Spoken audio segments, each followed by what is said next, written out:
எந்த ஊரு அல்வா நீ? இத்தனை நாளா எங்கிருந்தாய் அப்படின்னு கேட்க தோணுச்சுங்க இந்த அல்வாவை சாப்பிடும்போது. வெல்கம் டு நம்ம சேனலுக்கு இன்றைக்கி நான் உங்களை அன்போடு வரவேற்கிறேன். என் பேர் பானு. நான் மிகைப்படுத்தி சொல்லலை, இந்த அல்வா ரொம்பவே டேஸ்ட்டாக இருந்தது, வேறு லெவல் டேஸ்ட்டில் இருந்தது. எந்த ஊர் அல்வான்னு எனக்கே தெரியாது, இருந்தாலும் நம்ம ரெடி பண்ணோம், சூப்பராக வந்திருக்கு, அட்டகாசமான டேஸ்ட்டில். ரொம்ப மிகைப்படுத்தி சொல்கிறதா நினைக்காதீங்க. அதுக்கப்புறம் இது பார்க்குறதுக்கு திருநெல்வேலி அல்வா டெக்ஸ்சரில் இருக்குது, சுவையும் டேஸ்ட்டாக இருக்குன்னு சொல்கிறாலே கண்டிப்பாக இது ரொம்ப மெனக்கெடல் இருக்குன்னு நினச்சிடாதீங்க.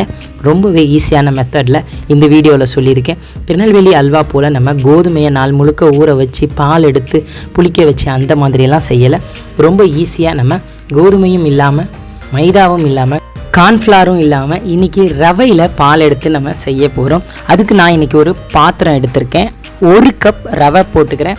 வறுத்த ரவையோ வறுக்காத ரவையோ எதுனாலும் நீங்கள் எடுத்துக்கலாம். நான் இன்றைக்கி வறுத்த ரவை தான் இருந்துச்சு வீட்டில். நல்ல ஒரு குவாலிட்டியான ரவையாக எடுத்துக்கோங்க, அல்வா சூப்பர் டேஸ்ட்டில் வரும். நான் 1 கப் ரவைக்கு 3 கப் தண்ணி ஊற்றுறேன். கப்பு அளவு மட்டும் கரெக்டாக சரியாக பார்த்துக்கோங்க. இதை நம்ம மூடி வச்சிடலாம். ஒரு 2 மணி நேரம் மூடி வச்சு அதுக்கப்புறம் எடுத்து பார்க்கலாம். நல்லா ஊறி இருக்கும். இதில் மேலும் 1 கப் தண்ணி ஊற்றி நான் நல்லா பிசைஞ்சிக்கிறேன். மொத்தம் 4 கப் ஆச்சு. 3 கப் நம்ம ஊற வச்சோம். இதை நம்ம நல்லா பிசைஞ்சு விட்டுக்கலாம். இதே மாதிரி ஏன் கைகளால் பிசைகிறேன், கரண்டியால் இல்லைன்னா நம்ம அப்போ தான் அந்த பால் நல்லா நமக்கு கிடைக்கும். அதனால் கைகளாலேயே நம்ம இந்த மாதிரி பிசைஞ்சு விட்டுக்கலாம். அதுக்கப்புறம் நம்ம அதை வடிகட்டி எடுத்துக்கலாம். நல்லா இந்த ரவை நமக்கு தேவை கிடையாது, அதில் இருக்க பாலெல்லாம் நம்ம எடுத்துட்டோம். நம்மளுக்கு பால் மட்டும்தான் முக்கியம். அதை வச்சு தான் நம்ம இன்றைக்கி அல்வா ப்ரிப்பேர் பண்ண போகிறோம். இப்போ நம்ம இந்த பாலை எத்தனை கப் இருக்குன்னு அளக்கணும். அதுக்கு முன்னாடி நம்ம எந்த பாத்திரத்தில் அல்வா செய்கிறோமோ அதில் 1 டீஸ்பூன் நெய் ஊற்றிடுறேன்னா, இப்போ நான் அடுப்பில் இன்னும் வைக்கலை, இனிமே தான் வைக்கணும். அதுக்கு முன்னாடி நான் பாலை அளந்து இதில் ஊற்றிடுறேன். 1 டீஸ்பூன் நெய் ஊற்றினதுக்கப்புறம் பால் அளந்து ஊற்றுறேன். அது 3 கப் பால் எனக்கு கிடச்சிது. நீங்கள் ஆரம்பத்துலேருந்து வீடியோ பார்த்துருந்தீங்கன்னா ரவையை நம்ம என்னென்னலாம் செஞ்சோம், எப்படி பால் எடுத்தோன்னு தெரிஞ்சிருக்கோம். அந்த 3 கப் பாலை நம்ம இதில் ஊற்றிட்டு இனிமேல் நம்ம அடுப்பு ஆன் பண்ணி இந்த பேனை அதில் வச்சிடலாம். நீங்கள் பேனில் செஞ்சாலும் சரி, கடாயில் செஞ்சாலும் சரி, நல்லாவே வரும். இப்போ லைட்டாக கிளறின உடனே, அந்த சூடு ஏறின உடனேயே சர்க்கரையை நம்ம போட்டுடலாம். சர்க்கரை நான் 1.5 கப் போடுறேன், சரியான அளவாக இருக்கும். தித்திப்பு உங்களுக்கு சரியாக வரும். உங்களுக்கு அதிகமாக வேணுனாலும் நீங்கள் சர்க்கரை அதிகமாக போட்டுக்கலாம், கம்மி பண்ணினாலும் கம்மி பண்ணிக்கலாம். இப்போ இதை ஸ்லோவில் வச்சு நம்ம கிளறி விட்டுக்கலாம். கண்டிப்பாக அடுப்பு ஸ்லோவில் தான் வச்சு நம்ம இதை கிளறணும். சர்க்கரை நல்லா மெல்ட் ஆகி உங்களுக்கு அல்வா நல்லா இறுகி வரும். கொஞ்சம் பொறுமையாக நம்ம இந்த அல்வாவை செஞ்சோன்னா ரொம்பவே நமக்கு சூப்பரான அல்வா கிடைக்கும். அதனால் நம்ம ஸ்டவ்வை ஸ்லோவில் வச்சு இடைவிடாமல் இந்த மாதிரி கிளறிக்கிட்டே இருக்கலாம். இதுக்கு நல்ல ஒரு ஃப்ளேவரை கொடுக்கறதுக்காக நம்ம இன்றைக்கி ஒரு டீஸ்பூன் ஏலக்காய் தூள் நம்ம இதில் போட்டுக்கலாம். ஏலக்காய் தூள் போட்டுட்டு இதை இடைவிடாமல் நம்ம கிளறி விட்டுக்கிட்டே இருக்கலாம். ரொம்ப கஷ்டம்லாம் இல்லைங்க, ஓரளவுக்கு நல்லாவே இருக்கும் நமக்கு செய்கிறதுக்கு. அதே மாதிரி நமக்கு அந்த சர்க்கரையெல்லாம் கரைஞ்சி இனிமேல் அந்த அல்வா உங்களுக்கு ரெடியாக ஆரம்பிக்குது பாருங்கள். அதாவது அந்த பால் நல்லா வற்றி உங்களுக்கு நல்லா இறுகி நம்மளுக்கு பார்க்கும் போதே தெரியும். நம்ம கிளறிக்கிட்டே இருந்தோன்னா, ஸ்லோலே வச்சு இந்த மாதிரி கிளறிக்கிட்டே இருந்தோன்னா அந்த பால் நல்லா உங்களுக்கு கண்ணாடி மாதிரி நல்ல ஒரு அல்வாவை கொடுக்கும். நீங்கள் கடைசியாக முடியும் போது பாருங்கள்.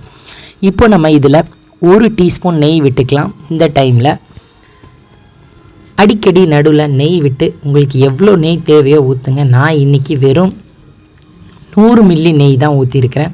கொஞ்சம் கொஞ்சமாக, அதாவது ஒரு டீஸ்பூனாக இந்த மாதிரி இடையில விட்டு நான் இதை கிளறி விடுறேன். இந்த டைமில் நம்ம பக்கத்தில் இருக்க அடுப்பில் ஒரு வேலை பார்க்க போகிறோம். என்னென்னா, முந்திரியை வறுத்து எடுத்து வச்சுக்கலாம். இதை ஸ்லோலே வச்சு கிளறி விட்டுக்கிட்டே நம்ம அந்த வேலையை பார்க்க போகிறோம். அல்வாவுக்கு ஒரு கலர் கொடுக்க போகிறோம் இல்லையா, அதையும் நம்ம இதே கடாயில் செஞ்சிடலாம். இப்போ கடாயை வச்சு அதில் 2 டீஸ்பூன் நெய் ஊற்றிக்கலாம். அதில் முந்திரியை நான் போட்டு தேவையான அளவு முந்திரி போட்டு அதை வறுத்து நான் ஒரு தட்டில் எடுத்து வச்சுக்கிறேன். அதே நெய்யோடைய அந்த கடாய் இருக்கும்போது நான் 2 டீஸ்பூன் சர்க்கரையை ஹை ஃப்ளேமில் வச்சுருங்க ஸ்டவ்வை. 2 டீஸ்பூன் சர்க்கரை, 3 டீஸ்பூன் தண்ணி ஊற்றி நல்லா ஹை ஃப்ளேமில் வச்சு கொதிக்க விட்டிங்கன்னா நமக்கு கலர் சேஞ்ச் ஆகி நமக்கு டக்குன்னு ஒரு கேரமல் ரெடி ஆகிடும். பக்கத்தில் அல்வா ஒரு அடுப்பில் வச்சுருக்கீங்க, அதையும் மறந்துடக்கூடாது. லைட்டாக நடுவில் கிளறி விட்டுக்கிட்டோம். இதை கிளறி விட்டுட்டு நம்ம அதில் எடுத்து ஊற்ற போகிறோம். இப்போ நமக்கு நேச்சுரலான ஒரு கலர் கிடச்சிடுச்சு. இது தாங்க அந்த அல்வாவுக்கு நல்ல ஒரு கலரை கொடுத்தது. ஃபுட் கலர் எதுவுமே நம்ம ஆட் பண்ணலை. இப்போது நம்ம நடுவில் நெய் விட்டு நல்லா கிளறி விட்டுக்கலாம். நம்ம சேனலில் நிறைய ரெசிபீஸ் அப்லோட் பண்ணியிருக்கோம். அதில் ஸ்பெஷலான ஸ்வீட்ஸ், பீட்ரூட் அல்வா, தேங்காய் பால் அல்வாலாம் இருக்குது. அந்த வீடியோ லிங்க்லாம் நீங்கள் இது வரைக்கும் பார்க்கலன்னா கீழே டிஸ்கிரிப்ஷனில் கொடுக்குறேன், கிளிக் பண்ணி பாருங்கள். எண்டு ஸ்க்ரீன்லேயும் கொடுக்குறேன் வீடியோ முடியும் போது. அதுக்கப்புறம் இப்போ அதை நல்லா நெய் விட்டு நம்ம இடையில நல்லா கிளறிக்கிட்டு இருக்கலாம். இந்த டைமில் நம்ம அடுப்பை மீடியம் ஃப்ளேமுக்கு வச்சிடலாம். ஸ்லோ ஃப்ளேம்லேருந்து கொஞ்சம் மீடியம் ஃப்ளேமுக்கு மாற்றிடலாம். இந்த டைமில் மீடியம் ஃப்ளேம் மாற்றதுக்கப்புறம் நல்லா ஃபாஸ்ட்டாகவே கிளற ஆரம்பிச்சிடலாம். நெய் ஊற்றி நடுவில் உங்களுக்கு நெய் வேண்டான்னா எண்ணெய் கூட நீங்கள் சேர்த்துக்கலாம். ஆனால் அல்வாவுக்கு நெய் ஒரு நல்ல ஒரு மணத்தையும் நல்ல ஒரு டேஸ்ட்டையும் கொடுத்துச்சு. பிடிக்காதவங்க நீங்கள் எண்ணெய் சேர்த்துக்கோங்க. இப்போ நீங்கள் தாராளமாக அடுப்பை ஹை ஃப்ளேமில் மாற்றிக்கோங்க. சட்டுன்னு உங்களுக்கு அல்வா ரெடி ஆகிடும். இப்போ நம்ம வச்சுருக்க முந்திரியை நம்ம போட்டுக்கலாம். இப்போ அடுப்பை ஹை ஃப்ளேமில் வச்சுருக்கீங்க இல்லையா, இப்போ அடுப்பை ஆஃப் பண்ணிவிடுங்க. இந்த டைமில் நம்ம தட்டிலையோ இலையிலையோ மாற்றிக்கலாம். அவ்வளோதாங்க, நமக்கு சூப்பரான அல்வா ரெடி ஆகிடுச்சு. இந்த அல்வா நம்ம அடுப்பில் வச்சு செஞ்சு முடிக்க கிட்டத்தட்ட ஒரு 18லேருந்து 20 நிமிஷம் ஆச்சு. ஆனால் நல்ல ஒரு சூப்பரான அல்வா நமக்கு அழகாக கிடச்சிருக்கு. இது வரைக்கும் நீங்கள் நம்ம சேனலை சப்ஸ்கிரைப் பண்ணாமல் பார்க்குறீங்க அப்படின்னா உங்கள் அழகான கையால் இந்த அன்பான சப்ஸ்கிரைப் பட்டன் அழுத்தி சப்ஸ்கிரைப் பண்ணிவிட்டு பக்கத்தில் இருக்க பெல் பட்டனில் மறக்காமல் ஆளுங்கிறத கொடுங்க. இந்த வீடியோ உங்களுக்கு பிடிச்சிருந்ததுன்னா லைக் பட்டனை அழுத்துங்க. உங்கள் அன்பானவங்களுக்கு இந்த அல்வாவை ஷேர் பண்ணணும்னு நினச்சிங்கன்னா ஷேர் பண்ணி விடுங்க.